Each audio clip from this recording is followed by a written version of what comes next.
اور اگر تو ماں ہو کے قرآن پڑھے تو بیٹا نیزے کی نوک پہ قرآن سناتا ہے۔ سیدہ طیبہ طاہرہ ظاہرہ عابدہ ساجدہ راکعہ سیدہ فاطمہ الزہرا رضی اللہ تعالی عنہا کا اسوہ مقدرات اسلام کے لیے، ہماری بہنوں بیٹیوں کے لیے مکمل کامل اور اکمل نمونہ ہے۔ میری مائیں بہنیں بیٹیاں بھی پردے میں بیٹھ کے سن رہی ہیں، اور جو یہاں موجود نہیں ہیں، آپ لوگوں کی وساطت سے یہ پیغام ان تک بھی پہنچے گا، تو میں گزارش کروں گا اس بے حیائی کے ماحول میں، جبکہ میڈیا بے لگام ہے، سوشل میڈیا قیامت ڈھا رہا ہے، آنکھوں سے حیا اڑ گئی ہے، سوچوں میں آوارگی آ گئی ہے، لباس سمٹ سمٹ کے بالکل واجبی سا رہ گیا ہے، اور حیا قصہ پارینہ بن گیا ہے۔ یہ اڑتے ہوئے آنچل، لہراتے ہوئے دوپٹے اور جو ہے وہ بکھرے ہوئے بال، یہ حیا کے جنازے سڑکوں کے اوپر گھومتے ہوئے، اور بازاروں میں صنفی آزادی اور جنسی بے رحمی اور جو کچھ ہم دیکھ رہے ہیں، تو آج ہم سیدہ فاطمہ الزہرا کے کردار کو خضر راہ بنائیں۔ اقبال کہتا ہے مزرعے تسلیم را حاصل بطول، مادرا را اسوائے کامل بطول۔ مزرعے تسلیم کی کھیتی کا جو حاصل ہے، جو پھل ہے، وہ سیدہ فاطمہ ہے، اور ماؤں کے لیے کامل نمونہ سیدہ فاطمہ الزہرا رضی اللہ تعالی عنہا ہیں، جن کے آنچل کو بہر و ماں نے بھی نہیں دیکھا تھا۔ خادم کی شوہر کی خدمت بھی کرتی ہیں، بچوں کی تربیت بھی کرتی ہیں۔ آسیہ گردان و لب قرآن سرا، ادھر چکی بھی چل رہی ہے اور لبوں پر قرآن کے نغمے بھی جاری ہیں۔ آسیہ گرداں چکی چلا رہی ہیں، واللب قرآن سرا، اور اقبال کہتا ہے لبوں پر قرآن کے نغمے جاری ہیں۔ جب لبوں پہ قرآن کے نغمے ہو اور آٹا پیسا جا رہا ہو، تو پھر وہ گندم اور وہ آٹا جب بچے کھائیں گے تو پھر حسین ابن علی کے کردار ہی پیدا ہوں گے۔ لیکن تھرکتی تصویریں اور نیم پرہنا شکلیں اور کانوں میں جو ہے وہ میوزک کی آوازیں، اور ماں اس ماحول میں بچے کو دودھ پلا رہی ہو، تو بچہ حسین ابن علی کا جان نشین تو نہیں بنے گا۔ کوئی اداکار تو بن سکتا ہے، کوئی گلوکار تو بن سکتا ہے، لیکن حسین ابن علی کا جان نشین نہیں بنے گا۔ تو ماؤں کو کامل اکمل نمونہ سیدہ فاطمہ الزہرا کا اختیار کرنا چاہیے، اس نمونے کو لے کے اپنی زندگی میں اتارنا چاہیے۔ آج ہم دلیلیں دیتے ہیں، میڈیا سے دلیلیں سنتے ہیں، اسلام تنگ نہیں ہے، تم نے اسلام کے دائرے کو تنگ کر دیا ہے۔ میں ایک ہی بات کہا کرتا ہوں، یہ دلیلیں دینے والے سوچے کہ رسول خدا کی بیٹی کے پردے کا عالم کیا تھا۔ بس ہمارے لیے وہ نمونہ ہے، وہ کامل اور اکمل نمونہ ہے، اور ہم نے اپنی زندگی اس نمونے کے مطابق گزارنی ہے۔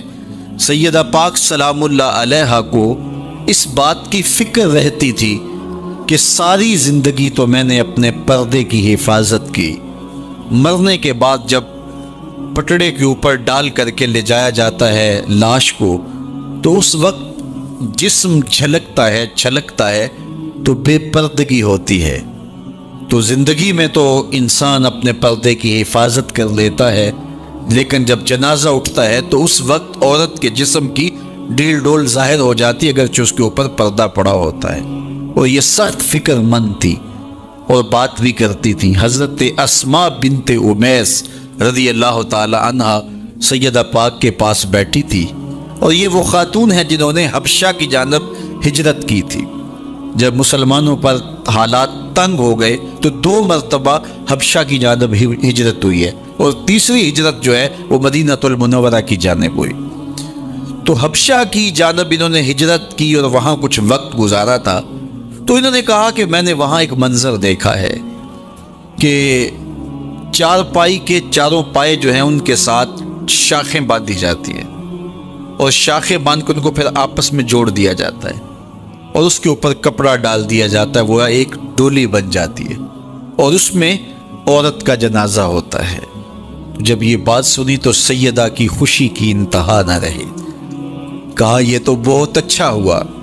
اور سیدہ پاک کا پھر جنازہ پردے کے ایسے ماحول میں اٹھتا ہے اور رات کی تنہائی میں اٹھتا ہے اور بہت تھوڑے لوگ جنازے میں شامل ہوتے ہیں، اور پھر سیدہ پاک سلام اللہ علیہا کے پردے کا عالم یہ ہے، اہل سیر نے لکھا ہے کل قیامت کے دن جب میدان حشر میں سیدہ تشریف لائیں گی تو 70,000 حوروں کے جلوہ میں ہوں گی، اور جب گزرے گی تو آواز آئے گی یا اہل الجمع غضوا ابصارکم لأن فاطمہ بنت محمد حتی تمر، اے نبیوں، رسولوں، پیغمبروں، اے صالحین، نیکوکاروں، اے حشر کے میدان میں جمع ہونے والے لوگوں، اپنی نظریں نیچی کر لو، محمد کی صاحبزادی گزر رہی ہے۔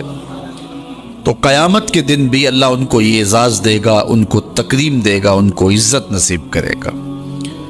تو سیدہ پاک کا نمونہ زندگی ہماری مخدرات اسلام کے لیے، ہماری بیٹیوں کے لیے، بہنوں کے لیے کامل، اکمل اور مکمل نمونہ ہے۔ مزرعہ تسلیم را حاصل بطول، مادرارہ اسوائے کامل بطول۔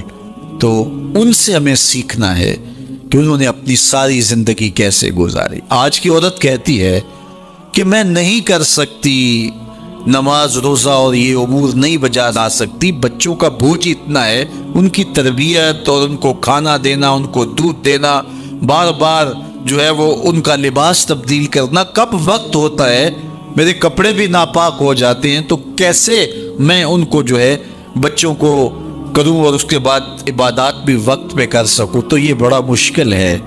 وہ حضرت سیدہ کو دیکھیں کہ آپ اپنے کندھوں پہ مشکیزہ بھی اٹھا کے لاتی ہیں، چکی بھی پیستی ہیں، بیٹوں کی تربیت بھی کرتی ہیں، شوہر کی خدمت بھی کرتی ہیں، اور مصلی بچھا کے جب کھڑی ہوتی ہیں تو ساری رات قیام میں، کبھی رکوع میں، کبھی سجدے میں گزر جاتی ہے، اور پھر کہتی ہیں مالک تیری راتیں اتنی چھوٹی ہیں، تیری بندی کا ذوق بندگی ہی پورا نہیں ہوتا، ایک تو رات اتنی لمبی بنا دے جی بھر کے تجھے سجدہ ہی کر سکوں۔ تو انہیں شکوہ رہتا ہے کہ راتیں اتنی چھوٹی ہیں اور میرا ذوق بندگی ہی پورا نہیں ہوتا۔ سارا دن روزے سے گزرتا ہے، رات قیام میں، رکوع اور سجود میں گزرتی ہے، اور بیٹوں کی تربیت کی تو وہ کائنات نے ایسی تربیت کا جوہر نہیں دیکھا ہے جو سیدہ فاطمہ کے گھر میں پلنے والے بچوں میں تربیت کا رنگ نظر آیا، کہ انہوں نے اپنا خون دے دیا لیکن دین کی آن پہ آنچ نہیں آنے دی۔ تو ان کی زندگی ہمارے لیے، ہماری مخدرات اسلام کے لیے، بہنوں، بیٹی اور ماؤں کے لیے کامل اکمل نمونہ ہے۔ میری بہن، میری بیٹی، تو مغرب کی ٹینو نہیں ہے، تو مشرق کی بیٹی ہے، تو کوئی دیا نہیں ہے کہ جس کو جو چاہے اٹھا کے لے جائے، تو گھر کی رونق ہے، عزت ہے، آبرو ہے، تو سمٹ جائے گی تو معاشرہ پھیل جائے گا، اور تو اگر گھر میں سمٹ کے بچوں کو سنبھال لے گی تو امت بحر و بر پہ قابض ہوگی، لیکن اگر تو گھر کو نہ سنبھالا تو پھر امت کبھی بھی بامراد اور کبھی بھی سرخرو نہیں ہو سکتی۔ اگر پندے ز درویش پذیری، ہزار امت بمیرت تو نہ میری، بطول باش و پنہا شو ازی اثر کہ در آغوش شبیر بگیری۔ اقبال کہتا ہے کہ امت مسلمہ میری ایک بات مان لے، ہزار امت مر جائے گی، امت مسلمہ تجھے موت نہیں آ سکتی، اور وہ کیا ہے؟ اللہ اکبر، بطول باش، قوم کی بہن سے، بیٹی سے، ماں سے مخاطب ہو کے اقبال بولتے ہیں بطول باش، بطول بن جا، وہ پنہا شو ازیں اثر، اور زمانے کی آنکھ سے پوشیدہ ہو جا، پھر در آغوش تو شبیر بگیری، پھر تیری آغوش میں بھی حسین ابن علی کے جانشین پرورش پائیں گے۔ تو اپنے آپ کو سمیٹ کے اس کردار کے سانچے میں ڈال لیا جائے۔ عورت کا دائرہ کار گھر ہے، چار دیواری ہے، اور اس چار دیواری کے ماحول کو آسودہ رکھے، وہ باہر نکل کر کے جو ہے وہ گھر کی ذمہ داریوں سے دستبردار نہ ہو۔ یہ ذمہ داریاں مرد کی ہیں کہ وہ باہر نکلے اور ضروریات کو فراہم کرے۔ یہ عورت کی ذمہ داری چار دیواری کی ہے، اس چار دیواری کو رونق بخشے اور تربیت پر نئی نسل کو بہتر بنانے کے لیے اپنی ساری صلاحیتیں صرف کر دے۔ ساری زندگی میں ایک اس کا بچہ بھی اگر قوم کو مل گیا تو قوم کی تقدیر بدل دے گا۔ مائی راستی ہیں یا ام الخیر ہیں، انہوں نے ایک بچے کی تربیت کی، آج مائیں کیوں نہیں کر سکتی؟ بابا فرید کی ماں بیٹے کے مزاج کو سمجھتی ہیں کہ یہ شکر کو بہت پسند کرتا ہے، تو شکر کی پڑیا مصلے کے نیچے رکھ دیتی ہے، اور بیٹا مصلہ اٹھاتا ہے تو نیچے شکر کی پڑیا ملتی ہے، روز ڈیوٹی دیتی ہیں، اور بیٹا شوق سے نماز پڑھتا ہے، بعض میں شکر کی پڑیا بھی ملے گی۔ ایک دن کہیں گئی تھی تو نماز کا وقت ہوا، ماں وہاں بے چین ہے اور وہی مصلہ بچھا کے کہتی ہے مالک میری لاج رکھنا۔ آج بیٹا مصلہ اٹھائے اور اس کو شکر کی پڑیا نہیں ملے گی تو راز کھل جائے گا، تو بیٹا کہیں بدظن نہ ہو جائے، اس کا گمان یہ ہے کہ مالک اپنی کرم نوازیوں سے یہ پوری مجھے ڈائریکٹ دیتا ہے، درمیان میں کوئی نہیں ہے۔ اللہ اکبر۔ خیر ماں واپس پلٹی اور سب سے پہلے تجسس بھری نگاہ سے بیٹے کو دیکھ رہی تھی کہ بیٹا کوئی شکایت تو نہیں کرتا، لیکن فرید بیٹے کے لب پہ کوئی شکایت نہیں تھی۔ خیر ماں نے پوچھ لیا بیٹا نماز پڑھی تھی؟ کہا اماں نماز پڑھی تھی، لیکن آج جو شکر ملی ہے اس کا چس ہی کوئی اور تھا، اس کا ذائقہ ہی کوئی اور تھا۔ تو آنکھوں سے چھم چھم آنسو برسنے لگے، مالک تو نے میری لاج رکھ لی۔ تو پھر بتایا کہ بیٹے میں تو یوں ہی پڑیا رکھتی تھی، آج مالک نے جو ہے وہ میری لاج رکھی ہے اور تیرے مصلے کے نیچے پڑیا رکھ دی، پھر فرید بنا نا۔ تو پیچھے ماں کھڑی نظر آتی ہے، حضرت غوث اعظم رضی اللہ تعالی عنہ۔ اگر غوث اعظم ہے تو ان کے جبے میں 40 دینار ماں سی رہی تھی نا، اور ساتھ نصیحت کر رہی تھی کہ بیٹا جو بھی ہو جھوٹ نہیں بولنا ہے۔ پھر ڈاکوؤں کو بتا رہے ہیں کہ 40 درہم تو میرے پاس بھی ہیں، تو ڈاکو کہتے ہیں عجیب کہانی ہے، بلا کو ڈاکو کو بھی پیسے بتایا کرتا ہے۔ کہا میری ماں نے کہا تھا جھوٹ نہیں بولنا، جو بھی ہو جائے لیکن جھوٹ نہیں بولوں گا۔ اب ڈاکو شرمندہ ہو کے بولتے ہیں یہ ماں سے جھوٹ نہیں بولتا، ہم رب کا حکم نہیں مانتے۔ اور یہ پہلے لوگ تھے جو حضرت غوث اعظم کے ہاتھ پہ جو ہے وہ توبہ کرنے والے تھے۔ اللہ اکبر۔ قطب الدین بختیاری کاکی جب درس گاہ میں جاتے ہیں، استاد پڑھاتا ہے الف لام میم ذالک الکتاب، پورا پارہ سنا دیتے ہیں۔ دوسرے پارے کا آغاز ہوتا ہے سیقول السفہاء من الناس، بچہ سارا پارہ سنا دیتا ہے۔ تیسرا پارہ، چوتھا پارہ، 14 پارے سنا دیے۔ کہا یہاں سے شروع کرو، سبحان الذی اسری بعبدہ۔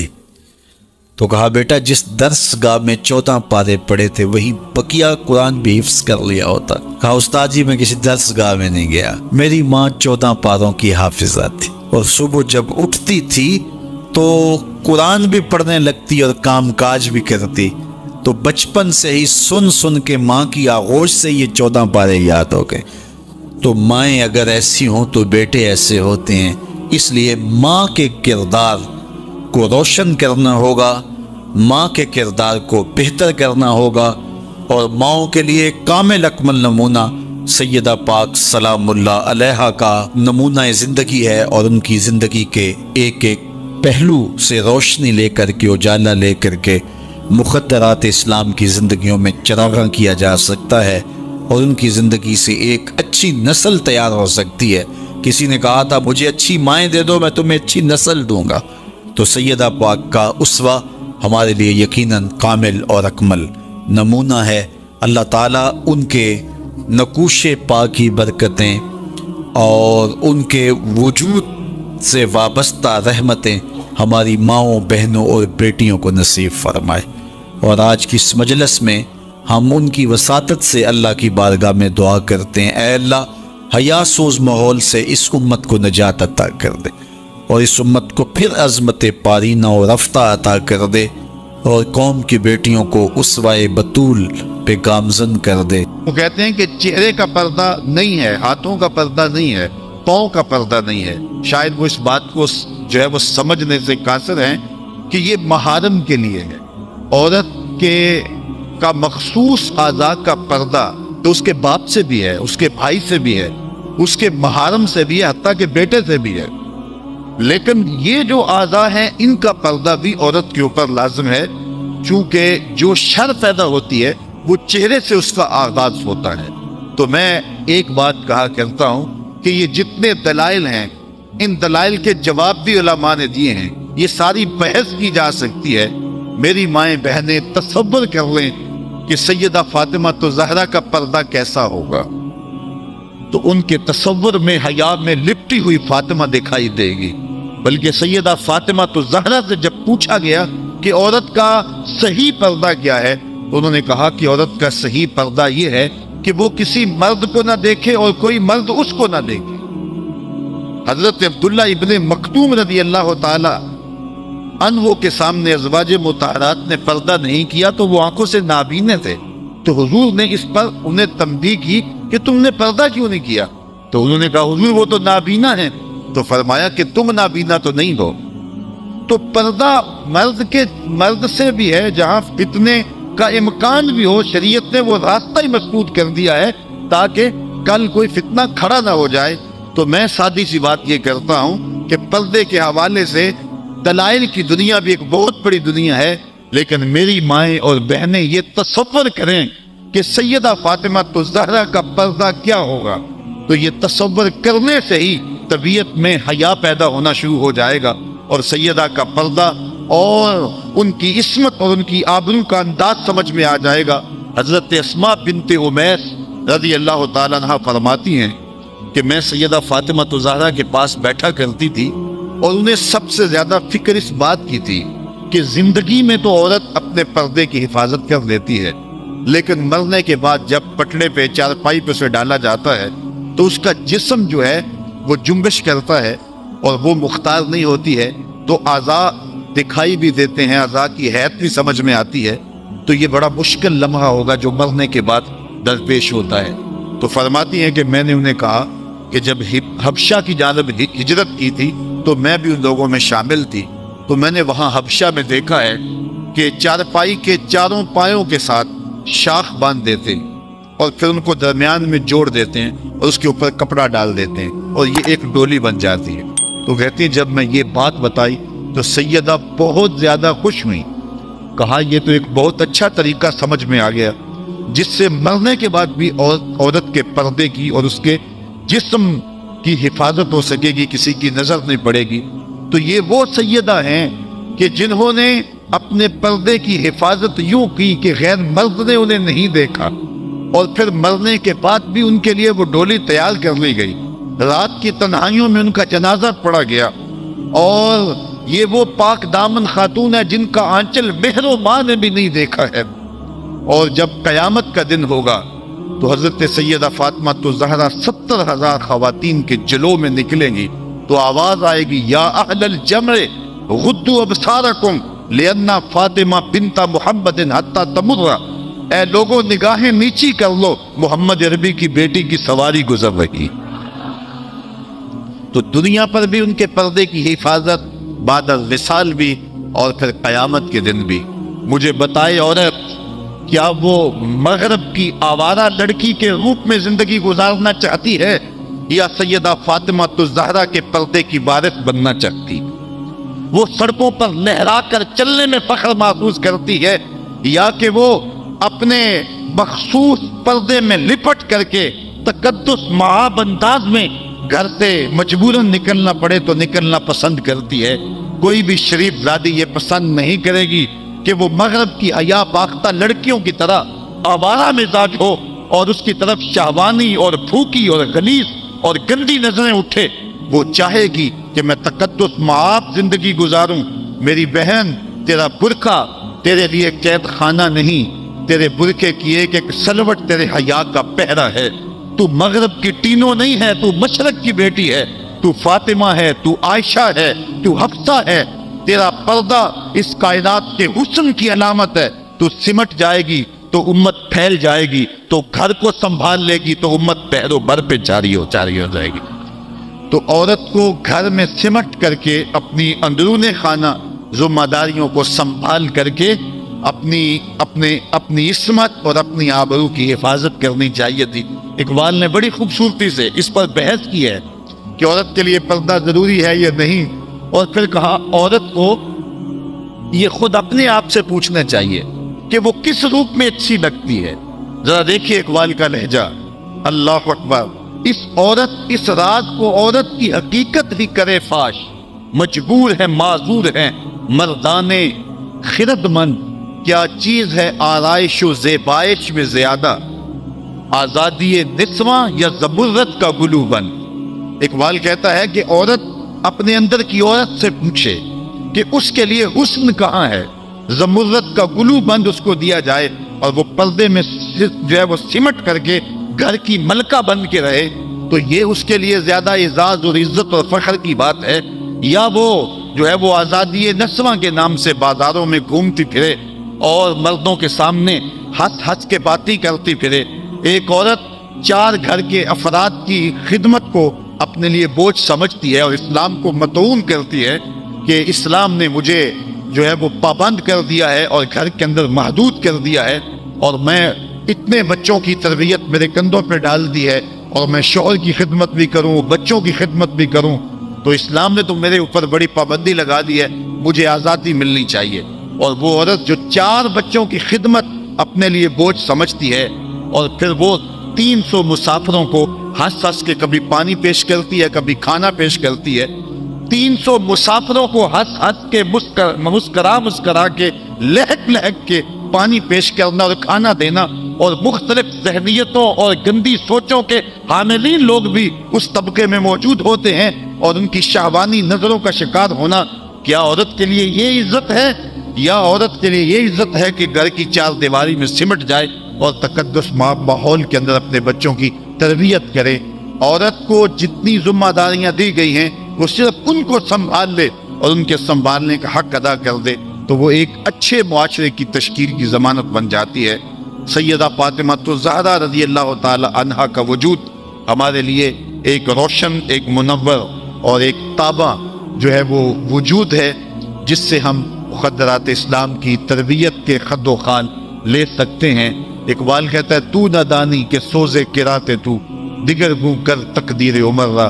میری بہن، اگر تو بہن ہو کے قرآن پڑھے تو عمر کی تقدیر بدلتی ہے، اور اگر تو ماں ہو کے قرآن پڑھے تو بیٹا نیزے کی نوک پہ قرآن سناتا.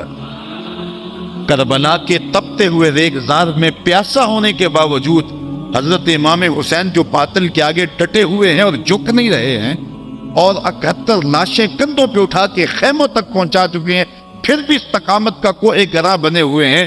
یہ حسین ابن علی کا کمال تو دکھائی دیتا ہی دیتا ہے، لیکن ذرا غور کی آنکھ سے دیکھو پیچھے فاطمہ کے دودھ کا اثر دکھائی دیتا ہے. تو اگر مائیں پردے میں سمٹ جائیں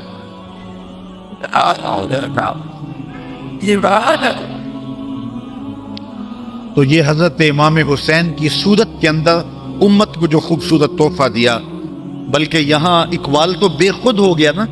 وہ کہتے ہیں آپے سے باہر ہونے کی کیفیت، کہ عقیدت کا رنگ ایسا چڑھا کہ بس جذبات سے مغلوب ہوا. اقبال کہتا ہے کہ وہ کہتا ہے کہ رشتہ آئین حق زنجیر پاس فرمانے جناب مصطفیٰ، ورنہ گردے تربتش گردید میں سجدہ برخا کے ہو پاشید میں. اے فاطمہ، جو کام تو نے کیا، اگر شریعت کے حکم کی زنجیریں میرے پاؤں میں نہ ہوتی اور آپ کے باپ کا ہی حکم کہ اللہ کے علاوہ کسی اور کو سجدہ جائز نہیں، یہ مجھے ملحوظ نہ ہوتا، تو میں کعبے کی طرف رخ کر کے سجدہ کرنے کی بجائے تیری قبر کی مٹی کی طرف منہ کر کے سجدہ کروں، اور میں کعبے کا طواف کرنے کی بجائے تیری قبر کا طواف کرتا، کیونکہ جو کام تو نے کیا ہے وہ کسی اور نے نہیں کیا. نبی کے گھر کی ہے عظمت، نبی سے سنتے ہیں. علی کے گھر کی ہے عزت، علی سے سنتے ہیں. وہ جس نے معزز کیا گھرانے کو، حسین پال کے جس نے دیا زمانے کو. تو یہ تھا حضرت سیدہ فاطمہ الزہرا رضی اللہ تعالی عنہا کا کردار. آج کی عورت سیدہ کے کردار کو اپنے لیے نمونہ حیات بنا کے اپنی زندگی کی راہیں متعین کر دے.